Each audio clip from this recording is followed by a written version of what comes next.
Anda dicopot, tanda kutip, dicopot sebagai Menteri Pendidikan dan Kebudayaan, sehingga orang selalu mengatakan bahwa Anda kecewa, Anda marah, bahkan Anda ya bisa dibilang benci sama Pak Jokowi.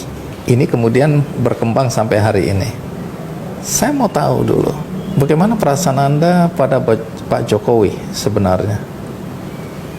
Saya hormat, saya menghargai, dan saya bersyukur dicukupkan tugas di Kemdikbud, karena kemudian hikmahnya saya mendapatkan pengalaman yang lebih kaya sebagai penyelenggara negara di Jakarta, gubernur. Saya juga tidak pernah tahu bahwa kemudian saya dapat amanat sebagai gubernur. Tapi pada waktu itu ada 7 orang, Bang, yang pada reshuffle itu. Jadi harus diingat-ingat, Bang, ini bukan 1 nih, Bang. Bukan ada 7 Menteri Pendidikan aja ya? Ya, ada 7 yang tidak diajak bergabung kembali ke dalam kabinet yang ya. Nah, 7 ini, cuman orang kadang-kadang ingatnya cuma 1, benar enggak, ini ada 7 nih gitu. Ada Pak Jonan, ada Pak Sudirman Said, ada Pak Ferry Mursidan, ada Pak Saleh Husin, ada Pak Yudi Krisnandi, ada siapa lagi, saya lupa nama-namanya. 7. Pak Marwan. Jadi ini keputusan politik yang harus dihormati, dan saya tidak pernah tanya juga. Tidak pernah dijelaskan oleh Presiden atau oleh Istana apa alasan kenapa Anda tidak diajak lagi? Kenapa? Karena ketika Presiden memutuskan, pasti beliau memiliki pertimbangan yang lengkap tentang bagaimana beliau harus menjaga apakah keseimbangan, apakah arah, dan lain-lain. Dan buat saya itu adalah hak beliau, kita hormati. Jadi Anda tidak marah ketika Anda dicopot sebagai Menteri Pendidikan? Dan kita terus bekerja bersama, Bang. Ketika saya kemudian bertugas di Jakarta, bisa dibilang kapan saja saya minta waktu untuk audiensi, beliau selalu berikan. Dan banyak urusan di Jakarta itu yang memerlukan dukungan dari pemerintah pusat. Kapan saya perlu, saya selalu kontak, lapor, diberikan waktunya. Tapi pencopotan Anda ini kan diikuti isu tidak sedap ya, bahwa ada temuan pembayaran tunjangan profesi guru yang kelebihan bayar. Ini istilah yang sering dipakai ke Anda juga, kelebihan bayar. 23,3 triliun kalau tidak salah angkanya ya. Kemudian yang menuduh Anda ini korupsi. Jadi Anda korupsi 2,3 triliun itu yang membuat Anda dicopot. Justru itu adalah surat dari kami kepada Kementerian Keuangan menyatakan bahwa ada begitu banyak uang ditransfer kepada guru yang gurunya nggak ada. Itu justru laporan dari kami dan ada suratnya. Jadi bukan dibalik nih. Jadi, dan itu bukan dari Kemdikbud, itu dari Kementerian Keuangan yang ditransfer langsung ke daerah kepada guru yang kita lihat ini bermasalah, malah kita laporkan. Jadi, Bang, alasan sebenarnya hanya Bapak Presiden yang tahu. Dan Bapak Presiden memang memiliki hak untuk mengganti siapa saja. Dan saya pun tidak pernah membayangkan bahwa namanya sebuah jabatan itu akan menempel terus-menerus. Tidak mungkin lah. Ada waktunya itu akan selesai. Dan ketika pada waktu itu saya dicukupkan pada saat reshuffle, saya itu merasa Tuhan memberikan hikmah yang kita tidak tahu. Cuman hikmah itu tidak pernah datang kemarin. Hikmah itu selalu datangnya besok. Jadi pada saat kejadian kita tunggu aja hikmahnya apa. Tidak mungkin ada sebuah peristiwa tidak memberi hikmah. Dan ternyata saya menemukan hikmahnya kemudian. Jadi saya malah bersyukur sekali. Kalau sekarang saya menengok ke belakang, saya bersyukur saya mendapatkan nama di Jakarta. Kekayaan pengalaman yang luar biasa, Bang.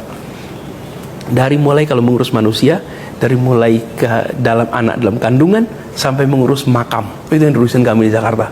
Kemudian saya bertugas di Jakarta di saat Jakarta diterpa dengan pandemi, sebuah pengalaman kepemimpinan dalam sebuah krisis yang dahsyat. Tuhan mentakdirkan saya berada di dalam sebuah tanggung jawab mengelola sebuah kota salah satu terbesar di dunia yang menghadapi pandemi yang luar biasa. Saya merasa mendapatkan sebuah karunia pengalaman yang dahsyat yang saya tidak dapatkan itu kalau saya masih bertugas di kementerian. Baik. Jadi saya malah kalau boleh Bang, saya berterima kasih dan bersyukur. Itu tangan Tuhan yang membuat saya jadi punya kekayaan pengalaman yang Masya Allah saya Jadi syukuri tidak ada sekarang. kemarahan ya dalam Sama sekali pencopotan. tidak ada. Tapi alasannya belum jelas. Nah, ada yang kemudian mengaitkan ini secara logika mungkin sulit diterima, tapi ada orang yang percaya bahwa dosa Anda sehingga Anda dicopot, walaupun Anda sebutkan bukan saya sendiri loh ya, ada 7 lainnya, kenapa saya terus yang dipermasalahkan? Karena Anda sekarang muncul ke permukaan ya. Ada satu peristiwa. Nah, kebetulan saya lihat di sini ada lukisan Pangeran Diponegoro. Ya. Saya nggak tahu ini dipasang sebelum acara ini atau ini sudah Selalu ada. di sini ada. Oh, selalu di ini. sini. Ya. Jadi Ini hasil karya pelukis Rosid. Udah ada di sini kira-kira 10 tahun sekarang. bukan simbol sesuatu yang Anda ingin sampaikan melalui acara ini ya, bukan ya? Bukan. Karena ini ada Ada ceritanya kenapa di sini. Oke, tapi saya mau cerita versi saya dulu ya. Oke, boleh. Satu hari pemerintah Belanda menghubungi Indonesia, kemudian berniat mengembalikan tongkat pusaka. Ini ibaratnya tongkat komandonya Pangeran Diponegoro yang dirampas oleh Belanda, dibawa ke Belanda ketika penangkapan Pangeran Diponegoro dan ingin dikembalikan. Pada saat itu dikembalikan itu seharusnya Pak Jokowi yang menerima. Tapi hari itu Anda dianggap menelikung Pak Jokowi, Anda yang menerima. Kenapa ini menjadi persoalan besar? Karena ada kepercayaan, terutama mungkin di masyarakat Jawa, bahwa tongkat komando yang pusaka itu siapapun yang menerima pertama kali dan memegangnya, maka dia punya peluang untuk menjadi pemimpin. Pemimpin ini bisa relatif. Nah, ini membuat Pak Jokowi tersinggung karena Anda menelikung Pak Jokowi, Anda yang menerima, Anda yang memegang pertama kali. Ada begitu ya? Ini ada alasan yang membuat kata orang Anda diberhentikan. Saya cerita sedikit. Saya baru bertugas di Kemdikbud. Menteri dari kedutaan Belanda datang dan menyampaikan bahwa cakra Pangeran Diponegoro akan dikembalikan. Top secret. Tidak bisa diketahui siapapun kapan waktunya dan lain-lain, semuanya dijaga confidentiality-nya.